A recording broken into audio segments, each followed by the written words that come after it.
wasaaradda horumarinta maaliyadda jamhuuriyadda Soomaaliland ayaa shaqaalaha wasaaraddaasi ee gobolka Sool u furtay tababar ku saabsan buugyaraha, hagaha, hogaaminta iyo waliba qiimeynta shaqaalaha iyo waliba xiriirka diyaarinta qorshe hawleedyada wasaaradda maaliyadda. Waxaana tababarkan si rasmi ah u furay gudoomiyaha gobolka Sool oo uu heliyo agaasimaha waaxda shaqaalaha ee wasaaradda maaliyadda.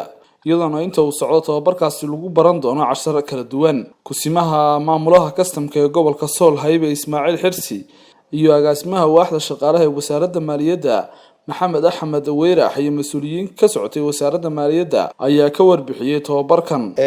Waxaa maanta noo furmaya tababarkaas oo ku saabsan tababarka buugyaraha siyaasadda iyo hagaha shaqaalaha iyo tababarka shaqaalaha xeer hoosaadka anshax marinta shaqaalaha ka maqnaanshaha shaqada cudur daar la'aan iyo foomka qiimeynta shaqaalaha wasaaradda maaliyadda gobolka Sool waa shaqaale aad firfircoon shaqadooda ku haboon yimaada saacadaha shaqada ka baxa shaqada xilliga ay wasaaradda maaliyaddu u astaysay xilligaas ay shaqada ka baxaan.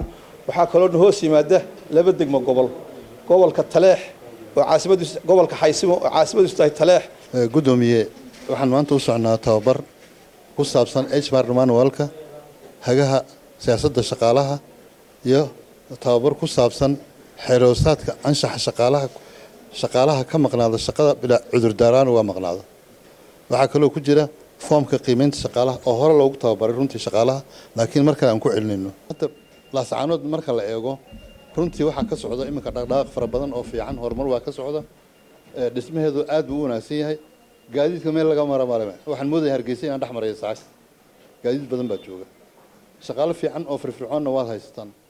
waxaan rajaynayaa inaad dakhli kordhin samaysaan heer sare oo wasaaradda la janqaadaan.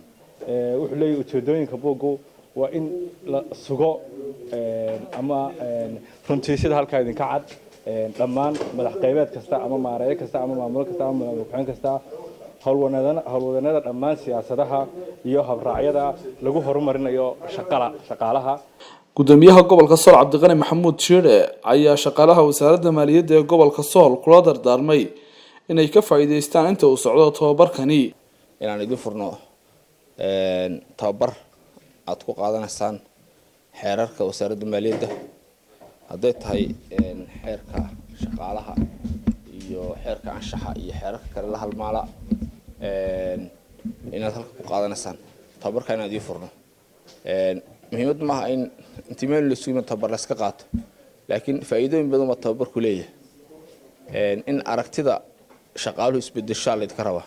cashuur lama lumi karo runtii marka waxaan idinka codsanayaa runtii inaad cashuurta qaadaan bacdeeda aragtideeda idinka la rabaa inaad intaad la falgashaan aad dadka marka cashuurta ka soo gurtaan si saaxiibtinimo badan inaad uga qaadaan. waxaan ogahay dadka halka ku nool waa cashuur bixiyaal.